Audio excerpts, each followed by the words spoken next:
Depuis quelques Grands Prix, on retrouve enfin les Yamaha un peu plus haut dans le classement, c'est-à-dire qu'elles arrivent maintenant à rentrer dans le top 10, ce qui n'était pas forcément le cas en première partie de saison. Alors, est-ce qu'il y a réellement du mieux pour Yamaha ou est-ce juste une bonne passe? Est-ce que la fin de championnat pourrait être comme ces derniers Grands Prix ou plutôt comme la première partie de saison? On va essayer de répondre à toutes ces questions dans cette vidéo. N'oubliez pas de liker, partager, commenter et surtout vous abonner à la chaîne, c'est très important. On est parti. Depuis 4 Grands Prix consécutifs maintenant, on arrive à retrouver au moins une des deux Yamaha dans le top 10 au classement final du Grand Prix. Depuis le Grand Prix d'Aragon début septembre, eh bien on a l'impression de voir des évolutions positives enfin pour Yamaha et qui durent cette fois-ci. On avait déjà vu un petit peu plus tôt dans la saison des bonnes évolutions de la part de Yamaha. On retrouvait un peu mieux les Yamaha, on les retrouvait un peu plus haut dans le classement, mais ça n'avait pas duré très longtemps.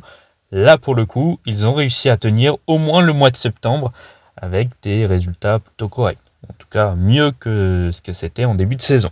Alors, est-ce que c'est vraiment le début d'une remontée ou pas? Difficile de se prononcer à 100% pour le moment. Mais ceci dit, en Aragon déjà, Alex Rins qui est rentré dans le top 10 du Grand Prix avec une 9e position en partant de très loin cependant, il partait quand même 21e. Quand Fabio Quartararo, lui quand même, la veille avait réussi à marquer des points en course sprint, donc il avait terminé dans le top 9, ce qui est pas si mal que ça avec une Yamaha. Et puis, on a eu les épisodes de Misano et c'est à partir de ce moment-là qu'on a commencé à se poser la question si Yamaha commençait réellement sa remontée ou non. Disons voilà, que les 2 week-ends à Misano pour le Grand Prix de Saint-Marin, puis pour le Grand Prix d'Émilie-Romagne, ça s'est plutôt bien passé, puisque Fabio Quartararo termine à la 7e position des 2 Grands Prix. Et en plus, je crois que c'est en Émilie-Romagne où il doit terminer dans le top 5 normalement. Et puis bon, il y a une panne d'essence dans le dernier virage, il perd de place. Bon, c'est dommage. Mais ceci dit, la performance en soi était quand même bonne. En plus, il marque des points en course sprint aussi, donc il termine encore une fois dans le top 9 des courses sprint, et puis surtout, il passe directement en Q2, ce qui n'avait été fait qu'une seule fois, je crois, en début de saison. Enfin bref, à Misano, il y avait clairement du mieux. Le problème, c'est qu'il y avait du mieux que pour l'une des 2 Yamaha. Alex Rins, lui, était toujours coincé en fond de peloton. Mais voilà, de son côté, Fabio Quartararo a fait des merveilles à Misano, ça fonctionnait mieux, on sentait le français déjà plus positif dans ses paroles. Voilà, on sentait qu'il y avait quand même du mieux.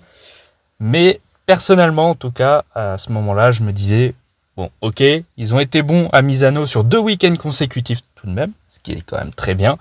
Mais je me suis dit quand même que Misano, c'est une piste sur laquelle Yamaha a beaucoup testé ses évolutions. Ils en ont apporté ces derniers temps, qui ont l'air de marcher. Mais voilà, c'était sur une piste qu'ils connaissaient par cœur. Ils ont testé beaucoup de fois. Ils en ont testé d'ailleurs il n'y a pas si longtemps que ça avant les Grands Prix. Mais voilà, c'était une piste qu'ils connaissaient. Donc j'avais presque envie de dire, heureusement qu'Yamaha fait un pas en avant, parce que ça aurait été vraiment très compliqué quand même, et très inquiétant surtout, sur une piste où ils testent beaucoup, où ils roulent énormément sur cette piste. Ne pas progresser, ça aurait été quand même inquiétant.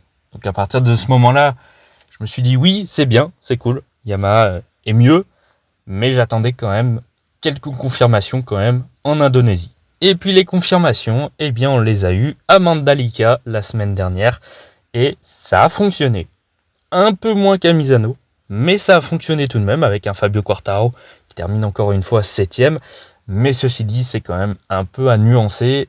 Disons que c'était un moins bon week-end quand même dans l'ensemble que les week-ends de Misano, je trouve. Clairement, le gros problème de la Yamaha, encore une fois, et depuis le début de la saison, voire même déjà depuis l'année dernière, voire même peut-être depuis la fin de saison 2022, c'est les dépassements. C'est horrible, les pilotes n'arrivent pas à dépasser. Fabio Quartararo sur les départs, ça a été vraiment compliqué. Il n'a pas réussi à prendre de bons départs, il a perdu beaucoup de positions à Mandalika, autant en course sprint qu'en course principale. Voilà. De se dire, il faut énormément de temps avant de chauffer le pneu, donc évidemment pour les départs, c'est pas bon, puisque tous les autres ont chauffé les pneus et tout le monde te dépasse. Et vu que la Yamaha, elle n'arrive pas à dépasser, c'est compliqué. Forcément, tu restes coincé et c'est compliqué. Finalement, les courses des Yamaha, depuis plus d'1 an maintenant, ça se joue sur le départ. Donc voilà, tout n'est pas rose pour Yamaha. Il y a encore beaucoup de choses à améliorer.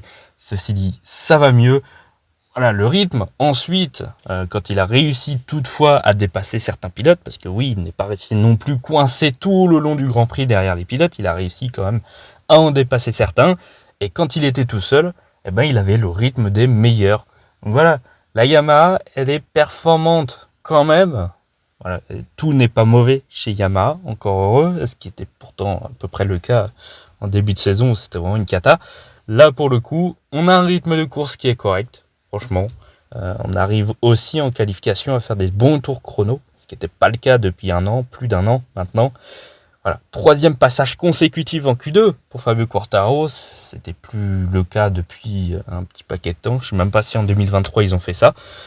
Donc voilà, sur le tour chrono, ça allait mieux. Sur le rythme de course, ça allait clairement mieux et la Yamaha était quand même performante. Enfin, du moins, Fabio Quartararo était performant en rythme de course.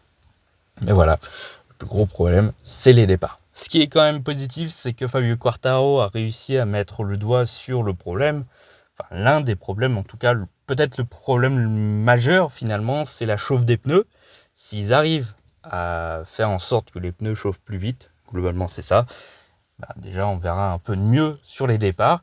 Et s'ils arrivent à faire des bons départs, si Fabio Quartararo arrive, par exemple s'il part de la 7ème place, j'en sais rien, et qu'il arrive à garder cette position au départ, bah franchement il y a beaucoup mieux à espérer déjà, parce que Amanda Lika, il partait, je sais plus, 6ème je crois, et il se retrouvait 12 ou 13ème au départ, c'était une catastrophe. Alors que s'il arrivait à garder sa position, je suis sûr que Fabio aurait pu faire un beau top 5, je pense. Voilà, c'est un petit peu dommage. J'attends encore des confirmations pour les prochains Grands Prix. 3 Grands Prix d'affilée où ça se passe bien, c'est très bien. C'est déjà mieux que rien, ça redonne une dynamique dans l'équipe. Chez les pilotes aussi, ça redonne de la motivation pour en faire plus, pour se surpasser encore un peu plus. Et puis même pour essayer de développer encore plus cette moto. Donc c'est toujours bien. Mais maintenant, j'attends de voir encore. Je suis pas encore totalement à 100% confiant parce qu'on l'a vu dans le passé, des périodes où la Yamaha fonctionnait déjà un peu mieux et puis c'était retombé et puis c'était à nouveau une catastrophe. Ceci dit, ils ont apporté des améliorations ces derniers temps et apparemment c'est à partir du moment où ils ont apporté ces améliorations que ça va mieux. Donc déjà c'est un point positif, c'est que normalement ce qu'ils ont apporté ces derniers temps c'est que ça fonctionne, c'est déjà ça. Voilà, ce week-end il y a le Grand Prix du Japon. On verra où se trouvera Yamaha. J'espère qu'au moins une des deux Yamaha pourra à nouveau se qualifier directement en Q2. Ce serait sympa et puis ce serait une confirmation supplémentaire. Voilà, si on a un 4e Grand Prix consécutif où Fabio Quartararo arrive à faire de belles choses, ça donnera encore plus de confiance. Et à partir de ce moment-là, je commencerai à changer un peu d'avis en me disant peut-être que Yamaha est en train de revenir un peu plus haut dans la hiérarchie. Pour le moment, je reste calme, je m'enflamme pas. On verra.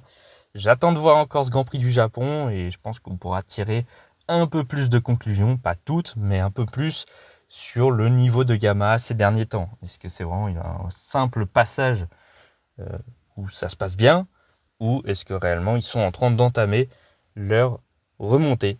J'espère que c'est la deuxième option parce que ça fait tellement longtemps, ça fait plus d'un an et demi, voire bientôt 2 ans presque, que ça se passe moins bien pour Yamaha, donc il serait temps quand même que ça revienne un peu mieux. Surtout que la chance qu'ils ont cette année, c'est que les Aprilia, par exemple, elles sont un peu moins performantes que la saison précédente. Donc l'écart entre Aprilia et Yamaha est plus faible que la saison dernière, donc il y a moyen de gratter quelque chose. Et éventuellement, si vraiment les améliorations fonctionnent, peut-être aller titiller les Aprilia officiels. Pourquoi pas? Alors peut-être que les deux pilotes n'y arriveront pas tous les deux, mais au moins un des deux sera déjà signe de progression. Enfin bref, j'attends de voir ce que ça va donner à Motegi ce week-end, et puis après on verra si réellement Yamaha est de retour un peu plus haut ou non. On verra tout ça ce week-end et dans les prochains Grands Prix. J'espère franchement que oui, parce que ça fait un peu mal au cœur de voir là où est Fabio Quartararo actuellement. Dire qu'il était champion du monde il y a même pas 3 ans, et qu'aujourd'hui il se retrouve aussi loin, ça fait un peu mal. Enfin bref, n'oubliez pas de liker, partager, commenter et surtout vous abonner à la chaîne, c'est très important. Et puis nous, on se retrouve pour une nouvelle vidéo, certainement la semaine prochaine. À bientôt.